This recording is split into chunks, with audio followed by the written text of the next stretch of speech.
Hey guys, Derek Marso here with Valley Farm Market and Behind the Smoke. Sean is in Bulgaria, so this is the first time I've ever done an episode of Behind the Smoke by myself. So we pulled in the heavyweights to come in and give you guys the best show we can give you. We are excited that our friend Chad Ward is here from Traeger Grills. He's a director of marketing, and he's all the way. You're at Florida? Yeah. So he's in Florida. He came all the way out here, spending some time, and we've tried to get him on the podcast a few times. Try to get him over at the MBBQA, and now here we are. So welcome, and thank you so much for shooting the shit with us today, man. Hey, bro. Great to be here. Yeah, we're happy we could fill you up with some of your pokey and your tri-tip and your beans. So welcome, and we actually we pulled some of our listeners, and they have a lot of questions for you. So sure. we're going to probably start off with some of those questions and kind of just shoot the shit. And this episode's going to come out on 4th of July. So if anyone's listening, they can kind of get some tips and go over what they want to do. But and we'll give a shout out to Sean listening in Bulgaria. Hopefully he's having fun. He'll be back the week after, and we'll go from there. But we have Mike Sally 619 wanted to ask, what is the best wood to use for brisket? I would say for brisket, it's funny, we were talking about this off air a Right. second ago. Brisket's that big cut of meat, so you want to season it really well, and you want to put something that's going to stick to it. So I would stay away from the fruit woods, the apples, those kind of things. I don't think that's going to work for beef in a bigger cut like that. I would tend more to go for your hickories, your oaks, your post oaks. Not a huge fan of mesquite unless you really kind of know what you're doing.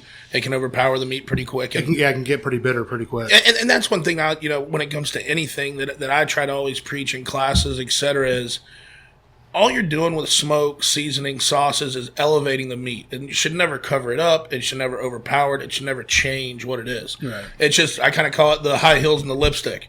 It just makes the meat a little prettier. You know what I mean? No, absolutely. Absolutely. I think people get lost and don't understand that brisket is a weight-bearing muscle. Yep. So it's a huge muscle that's used all the time to propel the animal. And when it's used, you have to break that brisket down. And like you said, we were talking about it before, breaking down the briskets, you're 90% of doing it right. Yep. It's the temperature. It's not necessarily the wood all the time, but it's how you're going through the process. And, some people like to, take the decal out and then they'll wrap the flat and the point and do different things to it. And, for us, we've kind of saw that simplicity is a big, big thing for our briskets. And Yep. not trying to do too much and overwhelm the cut, and just taking it off at the right temperature helps us out. So that's kind of our take on brisket as well. Just not making, the wood itself isn't the biggest drive. It's the way you're doing it. Absolutely. Yeah, the process. Yeah. So we have another question for you. It's what from Ms. Ark, I guess that's Mark, making sweet and hot pork ribs. Do you use a hot rub, sweet rub, and why? For me, I usually go the aspect of a sweet rub with a spicier sauce if you want the two to go. Mm-hmm. One, you're going to get a little better color because the sweet rub's going to have a little bit of sugar in it. As long as it's like a turbinado sugar and not a fine grind sugar, it's going to give that nice kind of brownish mahogany caramelization look. And then I think you can control the heat better with sauce than you can with rub, because as you cook it, even with ribs, 4.5, 5 hours, the strength of that spice is going to dull out a little bit. So I think if you're really going for the spicy, put it on at the sauce level and get your sweet at the rub level. Are you doing baby backs or are you doing spare? When I cook at home, I do baby backs. Yeah. When I'm competing, obviously it's spares cut down into St. Louis. Right. The one thing I will say too, if you go down that baby back route, is I always make sure, sometimes you have some of that loin meat kind of left on there. I always make sure and shave that down to even so that you've got a nice juicy bite, right? Because if you don't, that loin meat's just sitting out there drying out the whole cook. It's definitely a lean piece of meat, yeah, for sure. Yeah, so that's just one little tip I'd throw out there also. What got you into cooking with Traeger? How'd that all come about? So it came about right after Jeremy Andrus and the venture capital company bought Traeger. Which was how long ago? So about 4.5 years. Okay. So probably 9 months into that, running a guy named Denny Bruce, which is our number 2 guy at Traeger, senior vice president of sales marketing, and just got to talking. He told me what they were doing with the brand and how they were gonna, kind of take it on and what some of their thoughts were, and did I want to be a part of it. First off, they wanted to know if I would be open to carrying Traeger in the store, and then hey, would you like to be part of our pro team, and we're gonna start this whole shop class thing. Love for you to be a part of it. Sure. And then did that year and a half, and then 2 years ago they created this director of barbecue marketing role, and I was kind of burnt out on the software business, and why not go? I'm super fortunate to get to work for a brand that I love, doing what I love, and then just the community that we have as folks that cook on Traeger is getting to kind of manage that and spearhead that. Right. On the barbecue side of it's just awesome. To be able to help people become better at barbecue, but then also allow them a platform to share their passion and meet other people with like interest. Yeah, for me it was really cool to see the shift in Traeger once that happened. The support people got, and we talked about it a little bit. We touched before we were on air, but the added value you can give a consumer is the biggest thing you want to do. Yes. So when they came in, you can tell by having guys like you that are doing it all. They're giving their consumer an added value. You're talking to the people. Your foot on the ground, boots on the ground, going, talking, doing cooking classes, showing everybody everything. I mean, that's what's important, because that consumer is going to become more vested in what you're doing. I completely agree with you. And that's, it's one of the things that, when Jeremy tells a story about why did he buy the company, he said, I've done due diligence on a ton of consumer product group brands, he said, but I kept hearing over and over when we would interview owners that they would say, dude, this product changed my life. Right. This product changed my life. It changed the way I gather with my family. It changed the way I interact with my friends. And he's like, dude, nobody says that about a consumer product. And so when you make that investment in the brand, that's the thing you want to drive even more home. You know what I mean? Is making sure people still feel that value and that love.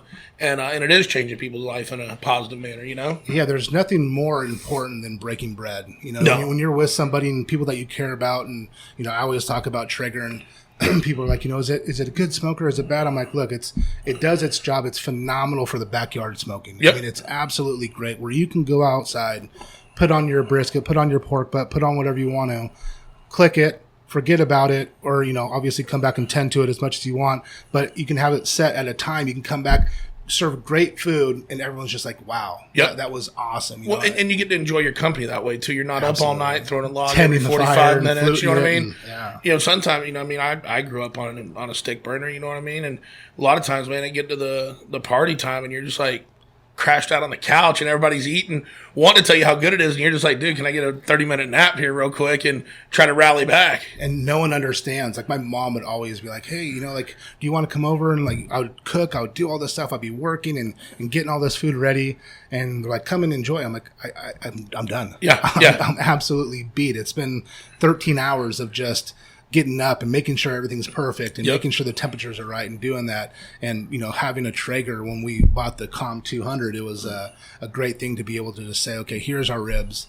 Yep. They're on at this time. They're going to come off at this time. And it was great for us to be able to take them off and have a consistent product that, that worked for us and worked for my employees to understand, biggest thing for us is consistency. Sure. And if you don't have that in a barbecue restaurant, you're going to be out of business really, really quick. It will definitely hurt you. People get used to, hey, I'm coming in, this is my favorite item, and it's hard to have off days. Are you still doing competitions?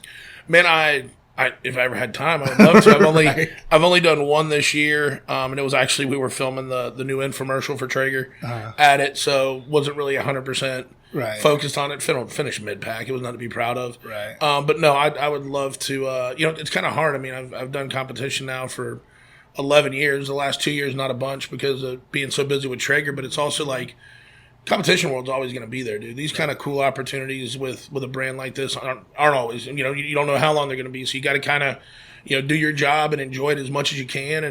And, hopefully the comp world will still be there when I get more free weekends. But, for now, I would love to do more, but it's not worth, I'm really enjoying what I get to do with Traeger. I think that's important for people to grasp. Yeah. It's, when opportunity presents itself, you have to be ready to jump on Sure. it. And, we talk about all the time how people are stuck behind a desk doing something that they don't really care about, or, driving to work, white knuckling the fucking wheel because you're so mad that you have to do another fucking day at this job.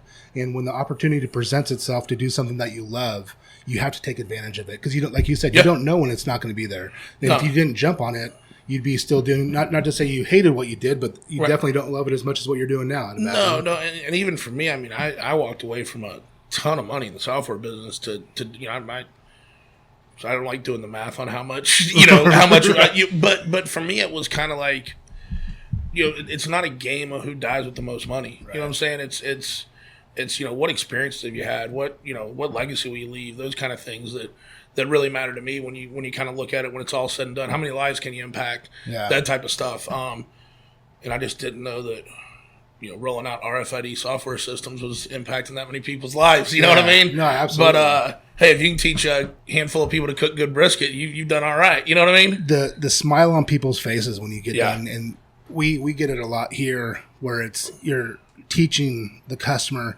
how to do it. Yep. And I think that's important for people. Like, don't hold everything so close chested, right? No, I want to explain and like show you, but I want you to mess up. I want you to mess up a few times to understand that it's sensitive, but I can see them when they start walking down the aisle and like they're looking at me and they have a smile on their face. And like, oh, you fucking nailed something. Like, what did you do? They come back to that fucking tri-tip. I did what you said and it was so much better than this. There's nothing more valuable for me, or it excites me so much rather than just a transactional quick dollar thing. It's about like that feel. Man, I'll tell you what, we have the same mantra with our businesses because when you look at Whiskey Man Barbecue Supply, how do you compete with Amazon? You know what I'm saying? People could probably go buy everything that's in my store on Amazon.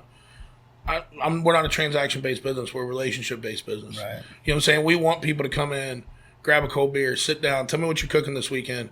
Let me throw some new rubs at you to try. You know what I'm saying? Everything we have is open. Added value. So you can taste every rub. You can taste every sauce.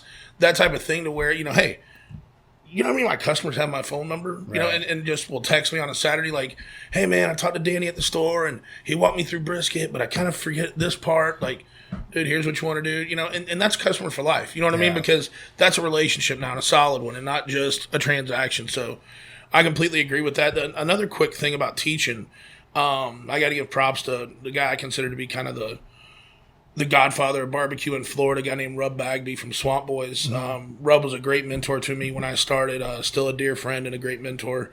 And I remember going over to him, and he would never give it to you straight out till he started. I went to his first class he ever did, one of the greatest decisions I made.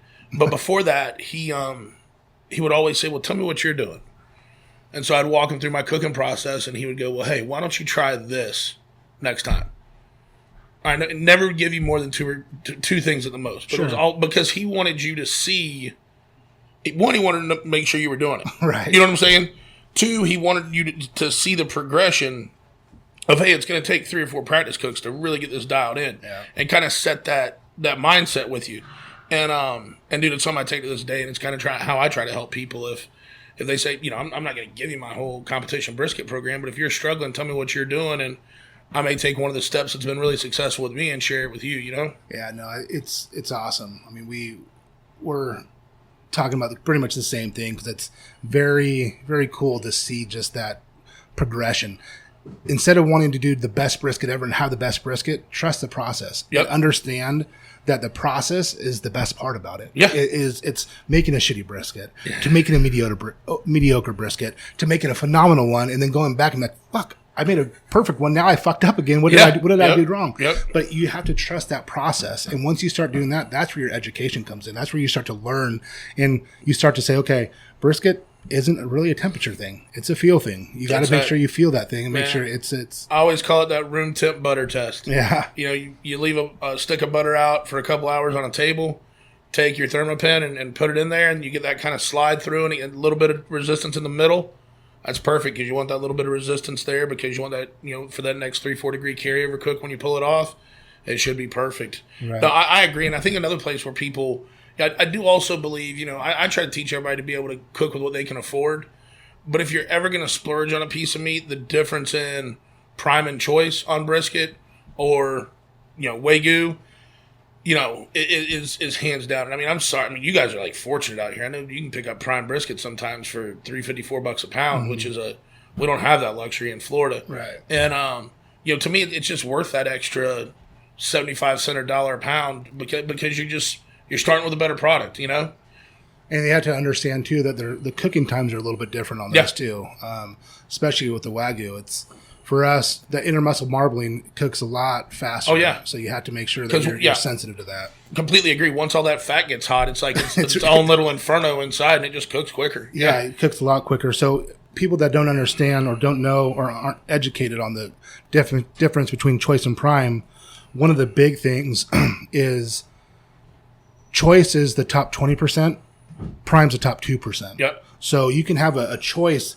If it's still grading choice, but it's on that bottom echelon of choice, there's a big variance between that choice and the prime. Prime being the top 2%, the pH balance in the rib section grading that high. I mean, you're going to get a pretty consistently good product all the time. Yeah. And it's, like you said, when you have those, the taste, the texture, everything, like, I mean, for lack of a better term, how creamy it feels when you it's like, man, it's just a big, big difference. If you have the luxury of paying a few extra bucks a pound and your brisket's 12 pounds, so you're paying an extra $25, like, I really suggest doing that, making sure that you're starting with the best product you know how to. Especially if it's a birthday party or anniversary or something, man. Don't be that guy. And it's even in the seasonings you use. Yes. Yep. We always talk about taking quality seasonings. Gene Goycochea is big on that. He's like, look, stop starting with shit. It's not going to work if you make sure you're using the better ingredients, and that's what's going to happen in it. We do that with tri-tip as well. It's like, man, you can really taste the difference, and it's really important to make sure that you're doing all those things if you can, if you can afford it. Well, even if it's, even if, you're on a limited budget and you're making your own rubs, just take the steps, make sure you seal them back up tight. Make sure you're keeping them in a dry, dark place so you don't have any of the UV exposure. Those type of things that are just simple enough, depending on what quality, regardless of what quality you're starting with. But to me, I look at it too as having a store, people come in, $8 for a rub, and it's like, yeah, but you're going to have to use a third as much of this rub because it is so fresh, because it is pretty potent. You don't have to go heavy like you would with some salt first, right? Regular off the store type rub. Do you guys have an e-commerce site? We do, yeah. Whiskey Bent BBQ Supply. Okay. We actually just dropped a great shirt on there for 4th of July. Shit, I gotta pick one up. I can get you one out here. Where is it? At your website? Yeah. Whiskey Bent BBQ Supply. Okay. We actually are right in the middle of.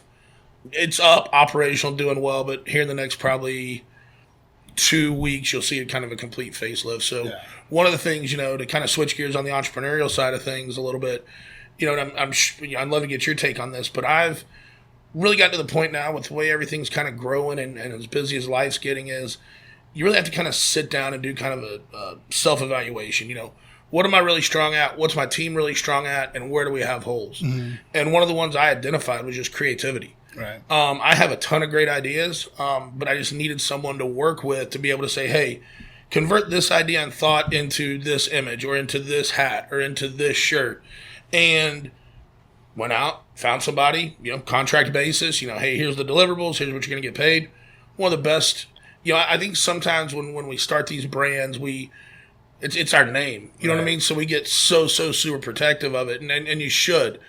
But at the same time, for that business to continue to grow, sometimes you've got to go get some outside help. Just in some areas you're not strong in. Doesn't mean you're not a great leader. Doesn't mean you don't have a great brand. It just, you can't be all things to all people. So know your strengths, play to them, and then your weaknesses, find people that it's their strength and bring them on board and work with them. Yeah, for us, for the branding and marketing, I was really good at it, but I didn't know how to implement it. Yeah. Right? So I had these fucking ideas, and I'm like, Jesus Christ, like, I can't draw. I don't know how to use a computer. I don't know how to do all that stuff to Photoshop to make it work exactly the way I want it.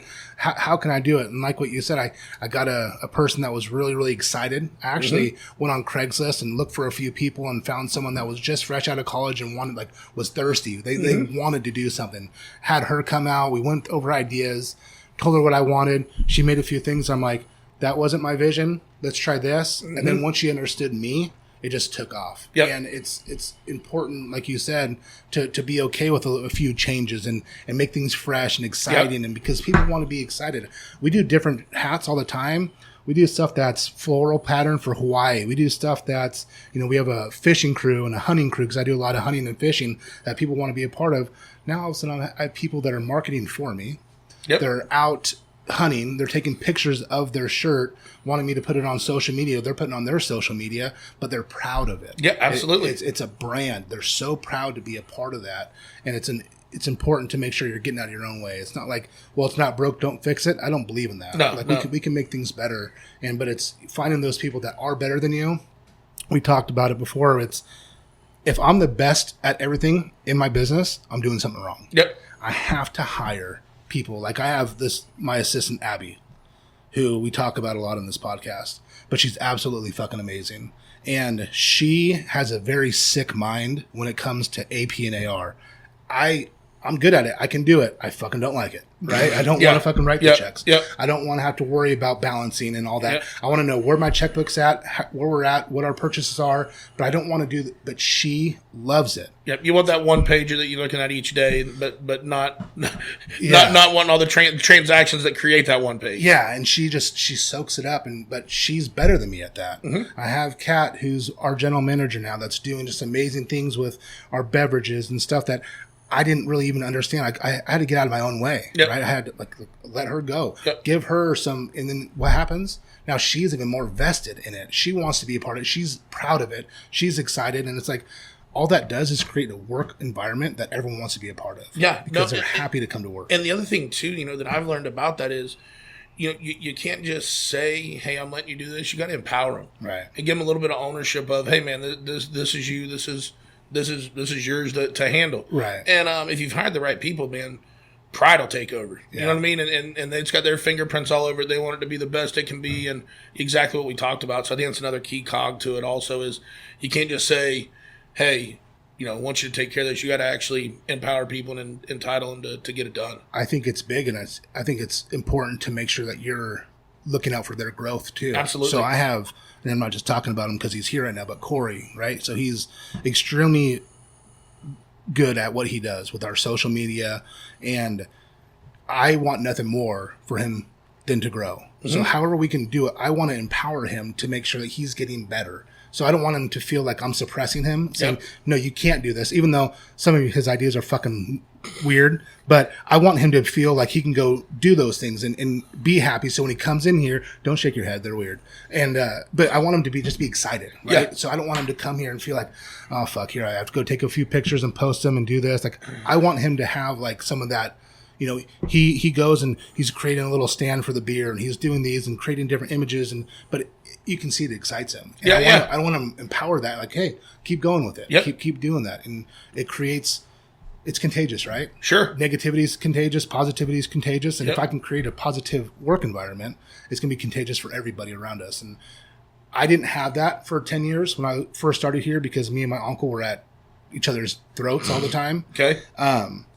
And I'd never want anyone to feel the way I felt for those 10 years. That tension, that stress, yeah. It's not conducive for the work environment. Yeah. But creating that environment, like I said, getting the right people is important. So how big's Whiskey Ben? So we've got a flagship store in Lakeland, so it's about 4,000 square feet. So it's big. Yeah, so we carry number Do you carry Traegers? Yeah. I was actually about to say we're the number one dealer in Florida, the number two dealer in the Southeast with Traeger. We carry Big Green Egg, and we carry Napoleon Gas and Charcoal. People want options, Sure. But we kind of figure out, we kind of go with the industry leader, in each of those categories and go with it. You know what I mean? And be supportive and be able to really be behind just one. A lot of these stores you go in and they'll have 4 different pellet models, and every friggin' ceramic that's made. And I'm like, no, man, I'm not. One, it chews you up cost wise, right. And two is you got to believe in something, man. We're there to educate the customer, not just to say, hey, anything you want we carry, but we don't know that we're the subject matter expert on any of it. No. My guys know all those grills backward and frontwards and can walk you through it, and that's what it's about. And then we carry about 125 different rubs, 75 different sauces, like I said, all open to taste, 16 different varieties of wood, about 100, 115 accessories, a lot of Thermopens. We saw a lot of ThermoWorks product. But that's also because my mantra in teaching is the day you quit cooking based on time, and start cooking based on internal temperature, you instantly become a better cook overnight. There's no doubt about it. You always got to know the time to budget it, but every animal's lived a different life. You know, we got a couple of country club steers out there, but then you had some that were working, 3 jobs to get by, know, so it, every animal's lived a different life, so everything's going to finish at a little different temperature. I think people can feel that too when they come into a store and know when it's relationship based. Yeah. Like, because your relationship with Traeger or Big Green Egg, like, you're so vested in them, they can feel that when they come in, right. so they trust you. Yeah. And your consumer has to have some type of trust in what you're giving them. So downstairs, when I'm talking to my consumers about beef, I let them know that I go to the packing houses every year. I travel to other packing houses to see if there's something better. I do that. Well, now they trust what I'm saying when I talk about my chicken. I've changed my chicken because of going to their place without them knowing and seeing how fucking disgusting it was. Yeah. And I'm like, I can't Give give my run that consumer salmonella, listeria risk, any of that stuff. I mean, literally, chicken's just on the fucking floor dead. Other chickens pecking at it. Yeah. And they're not even doing anything about it. Yeah. I can't consciously be like, okay, guys, because I'm getting it 30 cents cheaper, I'm going to give it to you. It's not about that, right? Nope. It's not about that transactional thing. It's Yep. about giving the best product we know how to to our Yeah, consumer. those people are trusting you with what they're going to feed their family. That's not anything you take lightly. You know what I mean? Right. Yeah. I didn't know you had an open, so they can come in and open a jar of sauce. Everything's and taste open. it? So yeah, it's all, we actually use a wine cooler. We dump all the sauces into 12-ounce bottles. We clean them once a week. So that way all the sauce is cold and ready. All the rubs are opened up. We swap those out as need be. And so I got sick of buying an $8 shaker of rub because the label was cool and it sounded good. And get it home, open it up, and taste them. Like, I always kept a Rubbermaid container that if a rub sucked, I just dumped it in there, and then when I had to do like a charity catering or something, I would just mix it all up, taste it, be like, yeah, it needs a little sugar, add in some turbinado sugar, and boom, it was and then people would go, man, this was excellent. What rub was that? I'm like, it's a long story, man. It's like that's where rubs go to die, right? But you can freshen them up, and it still turns out to be all right. But and then we have another store in Dunedin, so right outside of Tampa, about an hour from our current store. With new franchisees that are just really great people. They've got a really good charity they're a part of, Paul and Donnell. They're doing a great job, so we'll probably grow some more with them here over the next couple of years. But I mean, our plan is not to, we're having talks right now with a buddy of mine in Reno about opening one. Mm-hmm. So it's one of those things that we're going to keep the pedal to the metal and just kind of, but grow at a sustainable pace, right? You don't want to be, we don't want to be taking phone calls in the middle of the podcast. But we don't want to grow too quick. You know what I'm saying? Not every growth opportunity is the right one. So still protect it, still, not grow at a fact that we can't be there supporting the franchisees and the other folks. So, but it's a good place to be. I mean, we're really enjoying it. Yeah, we talked about it a little bit before, but it's very important to not overextend yourself and not do something that's not in the best interest of your family and your brand. Yep. We were kind of touching on people get so excited because they have money thrown at them on something. And I'll just let people know money is the easiest thing to come by. It's the conceptually making sure things work is the hardest. Yep. Sean and I get pitched. We've been given restaurants downtown. People are saying, I will give you my restaurant. I just want out. I want out of my lease. Like, have everything in there. And we still say no. Yeah. Because it's just not... We're not putting our best foot forward. It's just because it's free and we have the money, like it doesn't work. So, don't be so excited to grow. A great thing my buddy at Otay Mesa Sales, I'll give him a shout out, Chris Mirziotis, told me like 5 years ago. He said, so many people are excited when they get into business and they have a lemon tree, right? And they want fucking 10 lemon trees. But what they didn't do is take care of that one lemon tree and squeeze all the juice out of it. Yep, and prune it and keep it healthy. Yep. Exactly. So you can have one lemon tree giving you just as much juice as the 10 did because they're inefficiently ran. So make sure you take care of that one lemon tree and get all the juice out of it. Then you can go to 2. And it didn't strike home because 5 years ago I was thinking about opening another store. Now that I'm looking at doing it again, I'm so happy I didn't, because I would have signed any fucking lease. Mm-hmm. I would have put myself in a horrible position. Yep. I had the money to do it, but it was just, I wasn't taking could have jeopardized this business. Exactly. Yeah. I didn't squeeze. I wasn't squeezing this business. I wasn't getting all the lemon juice out of this business.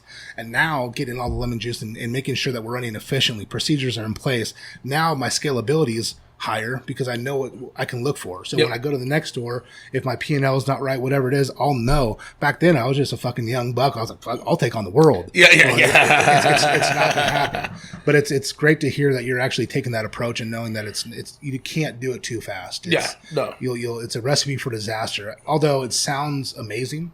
And it's like, man, I would love to have 10 stores. Yeah. Even though my wife wouldn't. But it's good to hear that you're smart about it and being strategic, and it's gonna be the best thing for your brand and your family. We had a question from one of our followers was talking about that you like lollipop chicken, and why do you like lollipop chicken so much? That's completely incorrect. Okay. Thank you, Aaron. So Bearded Beast Barbecue. Okay. So thank you. I don't like it. It's just a pain in the butt, man. Right. And for me, the hardest thing in competition is that chicken prep. And so it's like, isn't it? Yeah. Scraping the fucking skin. Yeah. Dude, ugh. So I've gotten lazy on that bit. I found if you take and pull the skins off and just jacquard them. Okay. And then I use some meat glue to make it adhere to the skin, right, or to the meat. It works. Takes your trim time in half. Oh, but nice. But the other thing about lollipops is just it's a lot of work for like a bite and a half. Right. Yeah. So I'm more of and that's one thing I love about the Traeger too is like the place where people light up is when they eat that first boneless, skinless chicken breast. That isn't dry as hell from like a gas grill, right. And they're like, "Oh my, yeah, this is why I need to be cooking on Traeger." You know what I mean? Like, it's a big deal. And so, lollipops not for me. Somebody else went to all the effort and they're cooked well. I'll eat your lollipops, sure, but I'm not. Right. Don't expect to be finding 100 of them from me anytime soon. So much work. We have a competition in Spring Valley down the road, and people do lollipop chicken, and it's great, and the ambiance is awesome, and it looks fantastic, but it's like, man, that's a lot of work for a few. Wrapping all the tinfoil around the bones so they don't darken and all that. We got Olav, who's one of our biggest listeners. We actually got him to start a podcast in Norway. He does a bunch of stuff with Traeger, but he wants to know when you're going to do a Traeger class out in Norway. Man, I don't know. Whenever the powers to be say, "Hey, Chad, we need you to go to Norway," I would love to. Did a little bit of time in Europe back in my software days, but haven't had the opportunity to teach over there. Danielle usually does. DivaQ does most of our classes in Europe and just crushes it over there. They love her to pieces. So she's going to have a schedule conflict or something probably for me to get an opportunity because she's just done an amazing job over there and just owns it. And she's awesome. They love her to death. So yeah, I know he said he can see the growth of Traeger out in Norway right now. He does a lot of stuff and he cooks on Traegers, and just seeing the growth, he's just all in. He's excited about it. That's, and you know what, and that's the one thing we're just so fortunate to have is the community of folks that are just love the brand, want to support the brand. When you've got guys coming to you saying, "Hey, Chad, my local Ace store, has Traeger. Like, do you think it'd be cool if I just went down there? Like, well, we got procedures we go through, but sure, man, let me get you hooked up with the territory, like Rory or the territory team, and let's see what we can do." But I mean, that's cool when people are so proud of the product that they want to go out and share it with others and try to get other people, cooking on Traeger because they know it can change the way they cook. Brand ambassadors without being brand ambassadors. Yeah, right? yeah, it's and awesome. we've actually got a pretty significant ambassador program. That's pretty aggressive. We like to take care of people that are interested in the brand or people that have a social media presence and want to cook on the brand. Right. But even too, we found, and I think this is interesting in social media, is it's not all a followers game. Mm-hmm. It's you can have a ton of followers and crap engagement, and what we really look for is the smaller accounts that are just posting about Traeger once a day, right. And they're replying to every question, they're replying to every comment, so their engagement is off the chain. That's really what matters in social media is the engagement in the audience. If you don't have a captive audience and it's just they're getting followed because 5 other people followed them and it's the cool thing to do, but no one's really paying attention to the content, what have you really gained? Yeah, Ari Siegel, who was on our last podcast, who was the president of the San Diego Gulls, he's now the president of Immortals. It's an esports company, but he was talking about engagement, how people their business models pretty much similar, where it's not about the quantity of, and they never once talk about outreach. What's our outreach, right? It's all about who's truly engaging. Yep. The engagement's what we want. Yeah. I don't care about my outreach. I'll take 5 engagements more than I'll care about how many people saw it, you know? Yeah. And that's important to make sure that when people do engage, that you're engaging with them, because that makes them come on to the Traeger team. Well, and what I love, something I've been doing here recently is, if you're going to come into town, maybe, you don't have to come in a day early, but try to leave a night open to where you can go out and say, hey, I want to get, 6 Traeger ambassadors together, and let's just all go have dinner and have a drink and just get to know each other better besides, DMs, emails, and text messages. And people love it. You know what I mean? And right. Heck, I'm already in town, and Traeger's fully supportive of us just getting the community closer and closer. So why not do those kind of things? So going to definitely try to do more of that as I continue to travel around and spread the good word. Again, that's got to be something that's exciting to work for a company that wants you to do that. Oh, for sure. Yeah. And it's pushing you. And what we talked about, it's like, man, having an environment that you're working at that wants you to do things like that is so conducive, and it makes you work even harder and want to support it even more. Well, yeah. I mean, for me, not being based out of Salt Lake City, I try to be there, depending on other travel, at least every third, at the most every fourth week. And the environment, man, it's just great. It's like that. It reminds me of, it's weird because it's a 30-year-old company, but it still has that very entrepreneurial type startup environment. You know what I mean? Like, well, it kind of did restart itself. Yeah, no, for sure. 4 years ago, like I said, before that, it was, you can see it was kind of falling off, and yeah. it was getting lost, and with all the different knockoffs, I mean, you call it a knockoff, whatever you want to call it, Green Mountain Grills, whatever, they could see they were kind of taking part of that, but then when Traeger kind of got back in boots on the ground and kind of talking to the consumers, you can see it was almost like a new company coming up. Yeah, no, for sure. It was a new company, but it was getting to be restarted on a very strong brand. Yeah, you know what I mean? It's just how you go out and capture the consumer and the community is what changed really 180 degrees. Yeah, and I mean, and just the small stuff. I mean, we release a recipe every day, and it's not a small feat. Our culinary team, Austin, Nicole, Marissa, Curtis, those guys just kill it. That's not a small feat. We'll do over 220 events as a company this year. Jesus Christ. So when you look at our events team, Amanda, Samantha, Kyle, Tim, those, that team, they're just always on the road, always, and then we get to come in and do the fun stuff, right? So I mean, they've been there for a day and a half, getting everything set up, making sure everything's perfect, and then me or Danielle or Matt or whoever it be, maybe John Dudley on the outdoor side, we get to kind of come in and, whether it be an event, a class, whatever, and just make it work. So, I mean, it takes so much to be able to do what we do as a brand, but everybody's having a great time doing it. Well, speaking of John Dudley, I know you got a shout out on Joe Rogan too. That was that one's. Christ. I remember my college roommate calls me up and he goes, "Hey, dude, I know you've done a lot of cool stuff in barbecue." He goes, "But you finally made it." And I go, "What do you mean?" He goes, "Have you listened to Rogan yesterday yet?" I said, "No." I said, it wasn't posted by the time I got on my flight, so I didn't have a chance to. And so he's like, "Dude, go to the 32-minute mark of 9:15." And I'm like, "All right." And I'm like, "Oh, shit, dude." And so what I hadn't really noticed it, but then I went and looked at my Instagram. I picked up like 2,500 followers in 24 hours. Dude, the Rogan effect is real, dude. It's no joke. It's no joke. I mean, I listen to his podcast, every single one of them. Oh, dude, you talk about, huge fan of what he does. How can a guy know so much about everything? And he's never a know-it-all.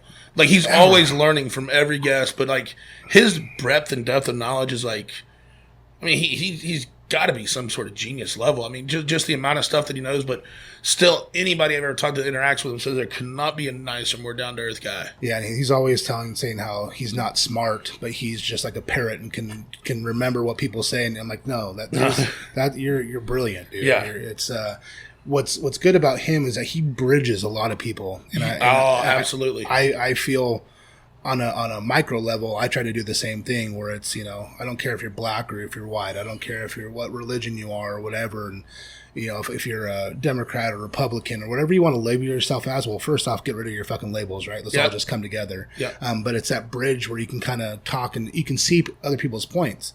A lot of people get so stuck and just like, oh, I'm over here. Yeah, and I'm not fucking moving and I'm not moving. Well, no one's going to do anything. But yeah, no, he's definitely opened my eyes on different subjects that I'm like, actually, I thought differently about that. Now it's actually kind of making me think, I was probably wrong. Yeah. And knowing that you're wrong is kind of vulnerable to accept that. But it's like, man, I'm okay with being wrong on that part. Makes you a better person, absolutely. Yeah. And yeah, the cool one I posted on my Instagram account a couple months ago, he was talking to Dudley, and he said, yeah, man, I've been cooking my elk that Chad Ward method, that reverse sear. And I went, oh, dude, now that's...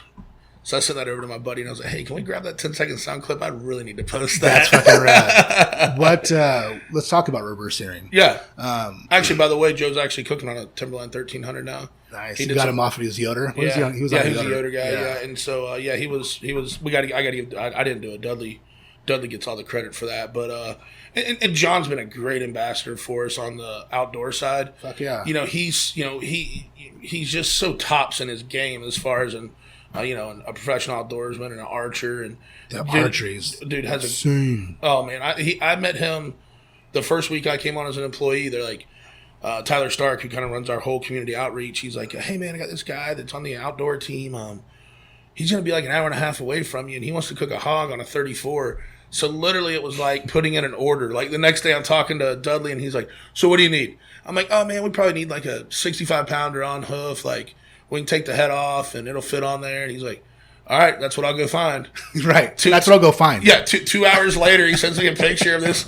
He goes, it's a little under. It's 63 and a half and on the scale. And I'm like, but just an amazing guy. And, I've learned a lot from John, from being his friend, but also watching what he's done with his Knock On brand and how he releases products and where does he get his inspiration for what products his community needs, and some of that stuff is really, really cool to me. So yeah, that's how I met John. We shook hands and cooked up a hog on a Pro 34. But he's so good about what he really just so many of these people get caught up on the hunting, and really I look at more of these guys like Rogan, like Dudley. They're hunters, but they're truly harvesters, right? Because they're gonna go maximize every piece of that animal to feed their family, their friends. Some of these big game hunts over in third world countries, that food feeds not a village, villages. Yeah, and you know what I mean. That money that people use to go out there helps sustain their economy. Absolutely, yeah. So to me, I've got to learn a lot about the whole hunting side of the world through these kind of friendships and partnerships at Traeger, and it's really been an eye opener for me. Yeah, one of their friends is Steve Ranella, and I, big fan of his, and Meat Eater. I don't know if you've ever watched that, but it's great to see when people get so caught up about hunting, and I'm a avid hunter, and just educating them on what we do about sustainable hunting. Like I'm not out there just fucking shooting everything and drinking beer and throwing cans up and being wild. It's really about sustainability. And, I harvest moose and we'll put it in the freezer and my kids eat it, and it's the best thing for them. And we're not wasting stuff. And 2-3 years ago when we got a moose, the quarters, there was a town called Tok, Alaska, where we got it. It was about a week away from getting landlocked from their winter. They didn't have enough moose meat, so I gave them my 2 rounds and gave them, 60 pounds of meat for them to have and use. I mean, they were so thankful. Every time I go back there now, they all like the whole village of like 8 people comes out there. They're so happy to for sure to see you, and but it's those things. You're always making sure you're using all the meat. You're doing things right. I talked about it on this podcast before, but there was a time where I had a Boone and Crockett moose in my sight at about 500 yards, and I couldn't get him to turn fucking broadside, and he was with a cow, and I wanted nothing more than to take that shot, but I knew I didn't have a good enough shot to drop him right away, and it wasn't correct to take that shot. And I'm telling you, it still gets me every time I think about it, because it's like that would have been a top 5 Boone and Crockett in Alaska. That's huge. I mean, I measured his antlers, and but that's what you have to do. You have to make sure that you're doing it the right way. The last thing I want to do is injure an animal and have him walking around with a wound and just being suffering. The humane thing is to be able to drop him with a double lung shot, and he's doesn't even know what happened. It's gone. So we get a bad rap as hunters, but we're actually probably the we probably love animals more than the average person. I would completely agree. But with reverse searing, Yeah. we'll get back to our reverse searing. Is Traeger thinking about coming out with like a side box or anything, or have they any research and development on that? It's not anything that we've looked at. I mean, for us, really, wood pellet's a big deal. What we're starting to see a lot of people do with this new product we just came out with called the Ranger. It's built for the outdoor portable grill industry, but a lot of barbecue folks are buying it and they're using that as their, because it'll get up 500 degrees. Oh, really? You can get it piping hot, and it's a great little, for that final sear step. So we're seeing a lot of people do that. The product was just released a couple weeks or 2 weeks ago. So, but it's the first thing a lot of the guys have done with it. But it's also great. It comes with a cast iron grate too. So like if you want to make breakfast in the morning, you got your cast iron skillet already built into the grill. So it makes it really nice that way. And if you want to barbecue or smoke, you just pull that out, put the traditional grate back in, and boom, you're off to the races. Throw it in the back of your truck. It's a pretty sweet little cooker. What's your favorite thing to reverse sear? Dude, I think it just gets back to 2-inch ribeye, man. Yeah. Like, keep it simple, nice, well marbled ribeye. 225 degrees for about 45 minutes to an hour. 2-inch, probably about an hour and 15. I usually go for about 115 in the middle, and then 500 degrees, about 2.5 minutes each side till it hits. For me, 128 to 130. Yeah, still mooing. Yeah, a little bit. Yeah, and then you get a couple of degrees carryover cook. So usually by the time I'm slicing into it, it's 135, 133, 134. Yeah. that's we talk about doing the reverse sear. We do a lot with tri-tip. Oh yeah. But some of the best steak I've ever had is a reverse seared 2-inch thick ribeye. It's there's not much better in the world than having it done right. And people, when I talk to them in class about it, I always say, hey, have you ever had that steak where you cut into it and it's got that gray ring all the way around it? They're like, yeah. I'm like, cool, that's all the cellular structure you destroyed when you took that cold piece of meat and threw it on a 500, 600 degree fire. Right. People are like, whoa, really? And I'm like, yeah, believe it or not, that actually changes the flavor of it. And then once you let them taste the reverse sear, not many people go back to 4 minutes each side. You know what I mean? What product are you using right now? Like, what if you had a go-to and you said, okay, I'm just going to cook for myself, but I want my ribeye to be the best ribeye I can get? Are you doing like a Snake River? Or are you going to do like a Wagyu? I mean, the ribeye is so rich. Like I can get away with, prime, but there's nothing better than a Snake River Farms tomahawk on a special event. I mean, right? Come on, dude. Yeah, we're huge proponents of that. We have an Akaushi program that we use, which is a red-hided Wagyu. Yeah. And, they're absolutely phenomenal. I cooked one of those last year. Me and Anella got crossed up on the shipment to get some briskets down to Tito's for an event we do down there every October. And so I ended up... That must suck. Yeah. Yeah. Big Tito's fan. Yeah. So I couldn't get a Snake River in time, so I ended up finding one of those Akaushi. Akaushi. Oh my god, dude, it's an impressive brisket, man. They were delicious. Yeah. I was really impressed. That's the brisket we use here. No. So when we cook brisket, we only cook briskets Friday, Saturday, Sunday, and we use the Akaushi briskets. Oh. And it's just, man, it's People are getting a treat then, man. That's a nice piece of beef. it's good stuff. We're again learning how to cook it to make sure that your temperatures, because it does cook a lot faster. Yeah, and that's a couple things for the listeners too. It cooks faster, but it also requires a little higher finish temperature. Yep. Because you've got all that marbling that has to break down.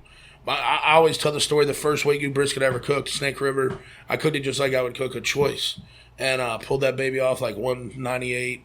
Really wasn't cooking to tenderness back then. Right. And, dude, I opened it up and I sliced it and I took a little piece off the end and I'm like, dude, this tastes like beef fat. And I remember I kind of looked at the brisket and I see, all these white striations of fat that haven't rendered and I'm like, oh, dude, so I wrapped it back up. I think I called Rub, and Rub's like, I ain't cooking that expensive stuff. You can figure it out on your own.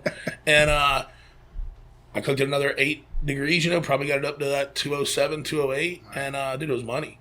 And I mean, I tell the story, too, that, I had a brisket that when you really start cooking to feel, it's a lot different game. Like, I won a contest with a brisket that went all the way to 217 internal. But it just... It didn't break. You know what I mean? Like, and I'm sitting there going, well, one, is it going to get done before turn-in time? And two, it's maybe the driest piece of meat ever. And man, when I let it rest and sliced it, I mean, it was on the money. So I mean, it's just kind of learning that feel and getting comfortable with it. Yeah, we've had briskets that I'm not kidding you, have been done around like 193, and we have had briskets that'll go all the way up to 215. And it's the same concept, and no animal's the same. No, you have to let them do their thing, and you don't know what he's doing, how much he's walking, and how much he's using his muscle. Just trust yourself, and once you can do that, but that comes with experience. You can't teach anybody that. You have to just go out and do it. Get off your ass. Just know that you're going to mess a few up. And the way I always say to guys is, one of the biggest investments you should make after a Traeger is a food saver. Yeah. I mean that way, hey, if you've got that grill running, try a couple things, man. That to me, a super easy tip is I'll take if I do a big cook, I'll break it down into 1 pound packs. Depending on the size of your family, between a pound or 2 pounds, vacuum seal it. What I'll usually do is I'll cook it that day, kind of slice it up or pull it, whatever. I'll let it sit in the fridge overnight so it kind of reabsorbs all those juices. Plus, it makes it easier to vacuum pack. And then, boom, I just vacuum pack it up. You've had a long day at work. You forgot to take it out of the freezer. Boiling water. Once it gets to a rolling boil, you put that 1 pound pack in. It's usually 10 to 12 minutes. Use a pair of tongs to fish it out of that boiling water. Right. Cut it open. And I'll tell you what, I think it's more flavorful that way. There's something about that vacuum process that makes the smoke just a little bit deeper.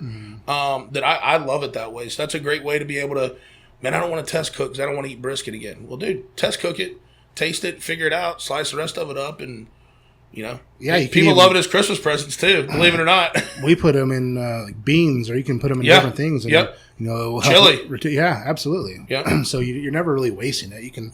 There's always an out for it. We're big proponents of doing that. Our beans that we do here, we do put our smoked pulled pork in. And, all those little things are important to try and play with it, have fun with it. And for you folks to get out here to Valley Farm Market, you got to get the magic beans. Like I'll post a picture of what I don't think I've ever had a rider to come on a podcast, but I was like, all right, I will be more than happy to come on, but here's a couple of things I'm going to need before we get started. And it's only because it's so good. I get to travel all over the place, eat at a lot of cool places, but those beans, that poke, and that tri-tip are just memorable. I remember it from my last trip here. I'll remember it till I come back the next time. So I appreciate that, man. You guys are doing great stuff here, and do things obviously that I always feel like part of the family when I show up here, man. You guys, hospitality second. You are. So we're grateful that you took the time to come out here and shoot this shit with us, and it means a lot. I know you're a busy man, and we'll get out to Florida. Yeah, for sure, man. And at all these events that are going to be coming up. And we stay active out here, man. Rory Taylor. Rory's great, dude. Our guy that runs the West Coast for Traeger. I mean, Rory's a hustler, man. He loves our customers, loves our dealers, and his team's great. And I've been out here a few times now this year, and just his team and the way the brand's growing out here in California specifically, man, is really cool. And while it's happening on the barbecue front, I mean, you start talking to a lot of these, watermen like Dwayne Diego and those guys, and they're all taking that fresh catch. And I mean, like literally last night, it was great to have Yellowtail. Freshly caught that day. They brought it back to us, ready, butchered up, ready to go. We had a little bit of Traeger chicken rub to it and threw it on. And, 35 minutes later, dude, we had a hell of a meal. No, it's definitely a movement out here for sure. Yeah. And we're getting that. We're getting Yeti is a big movement right now where people are doing the coolers. And we're just happy to kind of be a part of it and making sure that... And you're at the middle of it, right? You'll sell them all the stuff to put on the Traegers and in the coolers. Yeah, exactly. And then we'll have to get you out. We have our Del Mar KCBS event. So Sean and I throw our amateur event. So it kind of helps people that are scared to get into the professional event. Yep. It gives them something to kind of shoot for.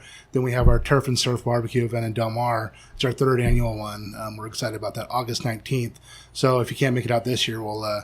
get your ass out here next year. I would love to next year. I'm actually going to do nine days in Mexico around that time. Actually scheduled some vacation time. So that where are you going? Good. Cancun, one of the all-inclusives there. Fuck yeah. We went last year. Had a great... I grew up as a cruise ship kid because, being in Florida, you could... So I want to say went on like 20, 22 cruises in my life and went on our first all-inclusive last year, and it was like, whoa. And that's one of those, dude, it's kind of like the Primer Wagyu.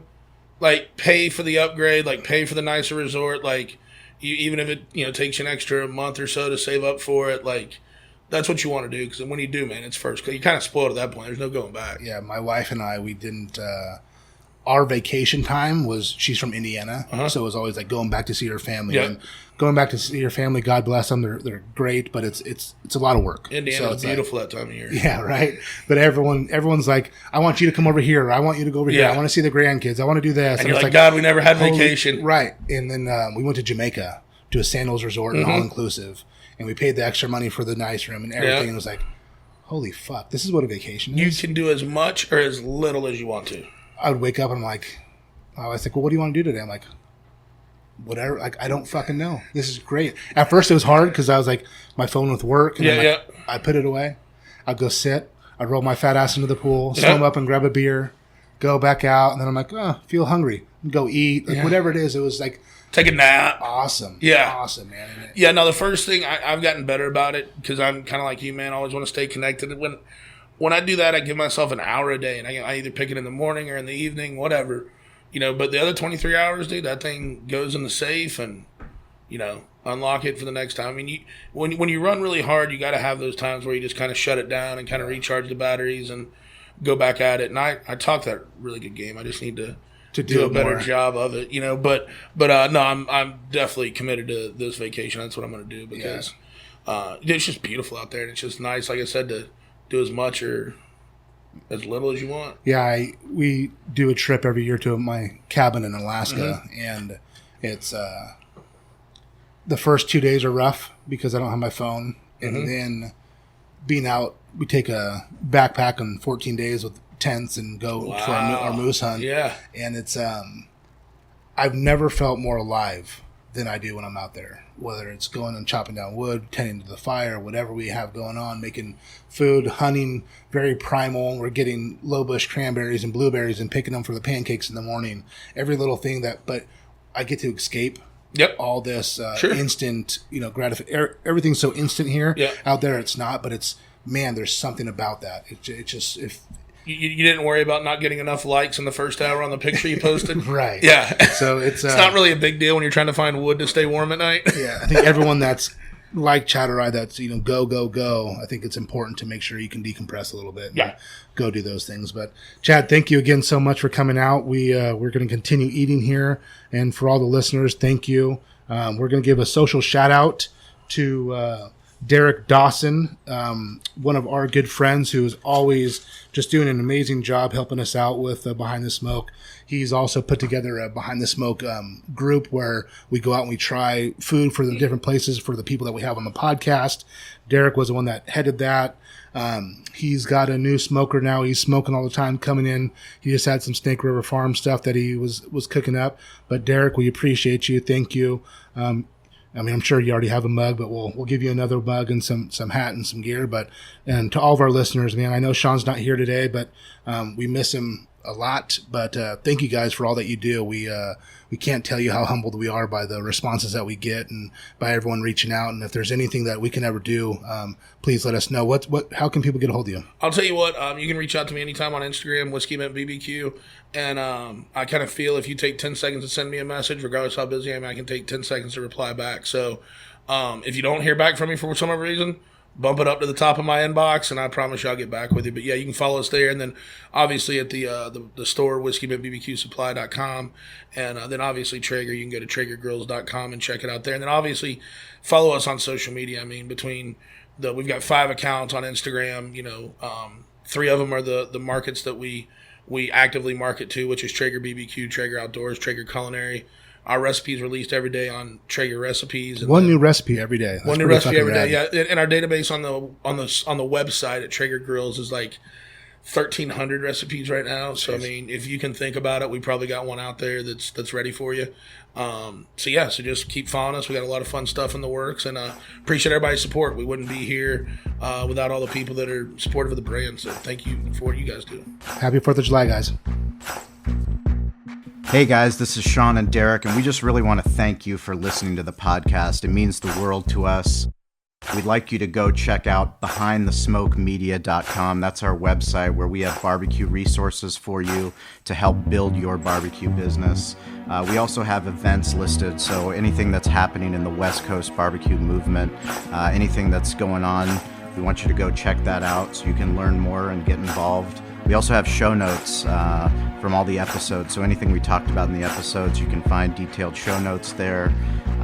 Plus, you can just get in touch with us. It's important that we're here as a resource for you. So please reach out. Let us know how Derek and I can help you with your barbecue journey. Get involved, stay curious, and follow us on social at Barbecue War Stories. We'll talk to you soon.